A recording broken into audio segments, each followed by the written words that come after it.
ओम प्रकाश राजभर के द्वारा सीएमओ में चिट्ठी लिखी जाती है। अब चिट्ठी क्यों लिखी जाती है? अपने लेटर हेड पर चिट्ठी लिखकर भेजी जाती है कि प्रभारी सुभाष चंद्र यादव को जान मान का खतरा है। और वो खतरा क्यों है? कुछ दिनों पहले बयानबाजी के दौरान मीडिया के जरिए सुभाष चंद्र यादव ने एक बयान दिया हनुमान बेनीवाल आरएलपी सुप्रीमो के खिलाफ। उसके बाद जहां पर आज एसआई भर्ती रद्द का कहीं न कहीं वो अपने ऊपर उसका वो ले रहे हैं, मैं कहता हूं कि उन्हीं के लोग कहीं न कहीं आरएलपी को डुबोने का काम कर रहे हैं।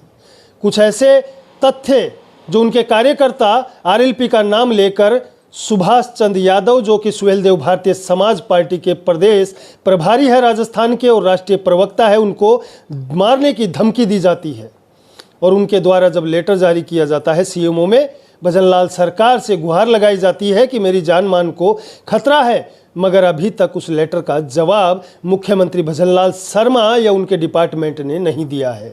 जबकि राष्ट्रीय अध्यक्ष ओम प्रकाश राजभर यूपी सरकार के अंदर कैबिनेट मंत्री है और भाजपा में अलायंस में है, उसके बावजूद उन चीज़ों पर ध्यान नहीं दिया जा रहा। हमारे साथ हैं सुभाष चंद्र यादव, राष्ट्रीय प्रवक्ता और प्रदेश प्रभारी राजस्थान के, इनसे बात करेंगे। सर, क्या कहेंगे एक आम आदमी को?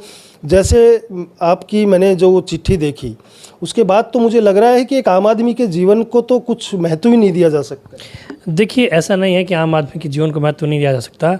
वास्तविकता ये है कि कानून व्यवस्था का जो प्रश्न है ना, ये सिर्फ और सिर्फ राजस्थान के लिए नहीं, पूरे भारतवर्ष के लिए चिंता का विषय है। भारतवर्ष में ऐसा कोई राज्य नहीं जो पूरी तरीके से फ्री क्राइम स्टेट हो। छोटे मोटे क्राइम हर जगह होते रहते हैं, लेकिन राजनीतिक द्वेष को ध्यान में रखते हुए राजनीति के अंदर लड़ाई होती है, वैचारिक लड़ाई होती है, व्यक्तिगत लड़ाई नहीं होती। लेकिन कुछ राजनीतिक दलों के जो नेता होते हैं, उनके कुछ समर्थक इस प्रकार के जो होते हैं, जो ओछी हरकत करते हैं, ये समर्थक उन सारी चीज़ों को लेकर व्यक्तिगत मतभेद तक चले आते हैं और उस व्यक्तिगत मतभेद के अंदर वो उलझुल हरकतें करते हुए किसी न किसी को जान से मारने की धमकी देते हैं, उड़ा देने की धमकी देते हैं, ख़त्म कर देने की धमकी देते हैं। मैं समझता हूँ कि राजनीति में इस प्रकार की चीज़ें बिल्कुल भी नहीं होनी चाहिए। वैचारिक मतभेद रखिए, वैचारिक मतभेद हर घर के अंदर, राजनीतिक दलों के साथ हर घर के अंदर होते हैं। कभी कभी पिता की बातों से पुत्र सहमत नहीं होता, पुत्र की बातों से पिता नहीं सहमत होता। अभी हाल ही में कुछ दिनों पहले आपने आरएलपी सुप्रीमो हनुमान बेनीवाल के खिलाफ कुछ टिप्पणी की थी मीडिया के जरिए, तो क्या आपको जो धमकी दी गई वो किन लोगों ने दी है, कहाँ से दी गई, कैसे आपको पता चला कि ये यहाँ के लोग हैं? देखिए, हाँ, कुछ दिनों पहले हमने एक पिंक सिटी प्रेस क्लब में एक पत्रकार वार्ता की थी एसआई भर्ती को लेकर, और आपके चैनल के माध्यम से एसआई भर्ती रद्द भी हो गई। तो मैं उन अभ्यर्थियों को बहुत बहुत बधाई दूंगा जो इतने दिनों से वहाँ पे आंदोलनरत थे। ये उनकी एकता की जीत थी, उनके संघर्ष की जीत थी। वो सारे युवा बधाई के साथ पात्र हैं। लेकिन सरकार से मैं ये भी मांग करूँगा कि जो सेलेक्ट हुए थे अपनी योग्यता के दम पर, वो कहीं ना कहीं इस भर्ती रद्द होने की वजह से उनके ऊपर नौकरी खतरा जो मंडरा रहा है, सरकार को उसकी तरफ भी देखना चाहिए। इसी मुद्दे को लेकर जो हम लोगों ने पीसी की थी, तो उसके अंदर मैंने हनुमान बेनीवाल जी को लेकर कटाक्ष किया था। और सिर्फ हनुमान बेनीवाल जी को लेकर ही नहीं, मैंने कांग्रेस पार्टी को भी लेकर कटाक्ष किया था, क्योंकि 2022 की भर्ती का प्रकरण था और उस समय कांग्रेस की सरकार थी। तो ये जो भी बंदरबांट हुई थी, जो भी घोटालेबाजी हुई, जो भी भ्रष्टाचार हुआ था, ये कांग्रेस सरकार के अंदर हुआ था। तो मैंने उस समय कांग्रेस की सरकार के ऊपर कटाक्ष किया था और हनुमान बेनीवाल के ऊपर भी किया था। लेकिन इसके बाद में कुछ दिनों पहले राजस्थान के एक नंबर से मुझे कॉल जाता है, जिसके अंदर मुझे सामने वाला हनुमान बेनीवाल का समर्थक बताता है और वो मुझे जान से मारने की धमकी देता है। और वो मुझे बोलता है अगर इस प्रकार की टीका टिप्पणी तुम्हारे नेता के खिलाफ करोगे तो तुम्हें हम जान से मार देंगे। तो इस चीज़ों को लेकर हमने हमारे लखनऊ के अंदर हजगंज थाने के अंदर इसकी एफआईआर भी दर्ज कराई और हमारे राष्ट्रीय अध्यक्ष माननीय श्री ओम प्रकाश राजभर जी ने इस चीज़ को संज्ञान में लेते हुए अपने लेटर हेड के ऊपर उन्होंने माननीय मुख्यमंत्री श्री भजनलाल शर्मा जी को पत्र भी लिखा सुरक्षा के लिहाज से। लेकिन अभी तक माननीय मुख्यमंत्री जी ने या उनके विभाग ने या फिर उनके जो गृह विभाग आता है, जो एलआईयू डिपार्टमेंट आता है, अभी तक इसके बारे में कोई संज्ञान नहीं लिया है। तो मैं तो ये चाहूँगा कि चीज़ें गंभीर हो न हो अलग विषय, लेकिन अगर चीज़ें गंभीर होने वाली हैं या हो जाती हैं तो बाद में चीज़ों को करने से कोई फ़ायदा नहीं होता, क्योंकि वो कहावत है ना कि अब पछताए होत क्या जब चिड़िया चुग गई खेत। अगर इस प्रकार का कुछ प्रकरण हुआ है हमारे साथ तो उसकी आप जांच करिए ना, जांच करने का अधिकार आपके पास, आपकी सरकार है और हम एनडीए की सरकार के अंदर शामिल, हम सहयोगी दल हैं। अगर इस प्रकार की घटना मेरे साथ घटती है तो कहीं ना कहीं सवालिया निशान तो राजस्थान के जनमानस के ऊपर। एक बात, बहुत बड़ी बात बोली इन्होंने कि अगर मेरे साथ कोई घटनाक्रम होता है तो वो सवाल खड़ा होता है। मगर मैं याद दिलाना चाहूँगा गोगा मेडी की, और गोगा मेडी के साथ भी यही घटनाक्रम हुआ। उन्होंने सुरक्षा को लेकर बार बार पुलिस से गुहार लगाई, सरकार से गुहार लगाई, मगर उनको सुरक्षा नहीं मिल पाई और अंत में यही हुआ कि उन्हीं के घर के अंदर कार्यालय में घुसकर उनको गोलियों से दाग कर मार दिया गया।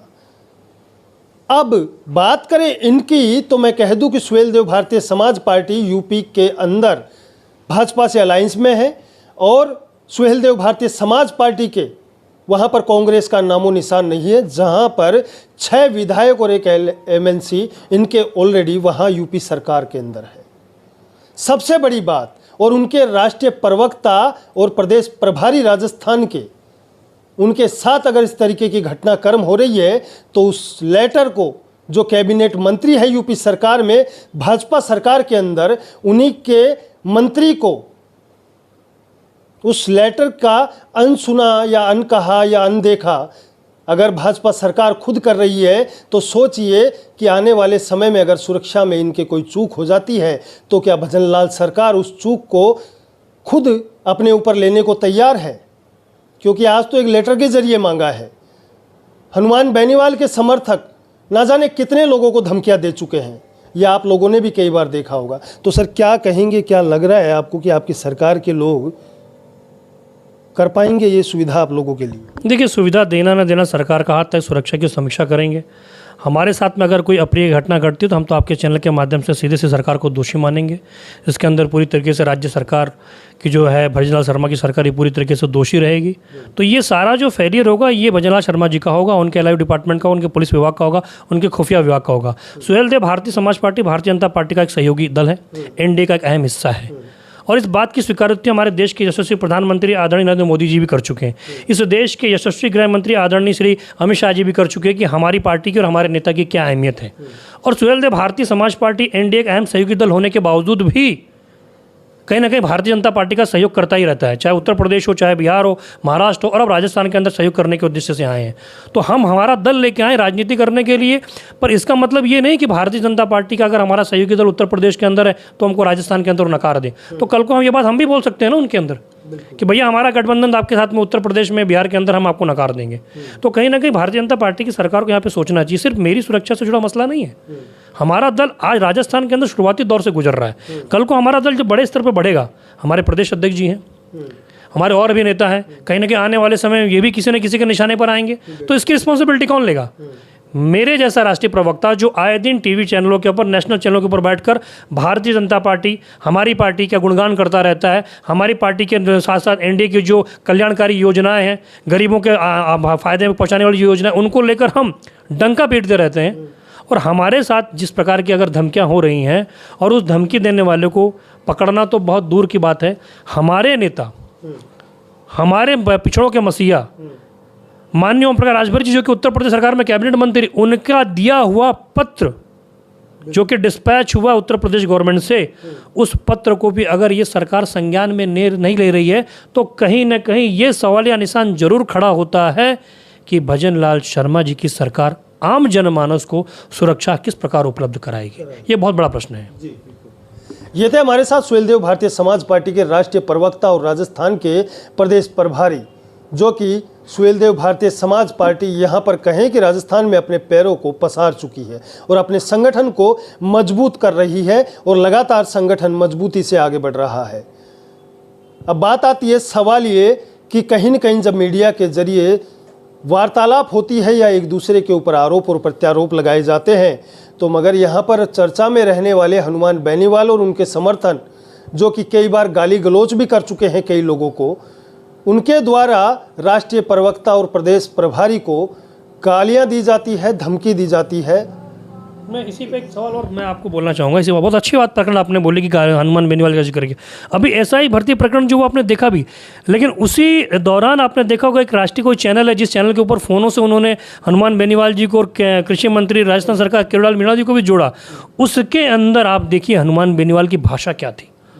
उस भाषा से आप अंदाज़ा लगाइए कि जिस पार्टी का नेता, जो एक सांसद है, जो अपनी पार्टी को रिप्रेजेंट कर रहा है, उस व्यक्ति की, जो संवैधानिक पद पर बैठा हुआ, अगर उस व्यक्ति की भाषा इतनी निम्न स्तर पे जा सकती है तो आप कल्पना करिए उसके समर्थकों की भाषा क्या होगी, उनके क्रियाकलाप क्या होंगे।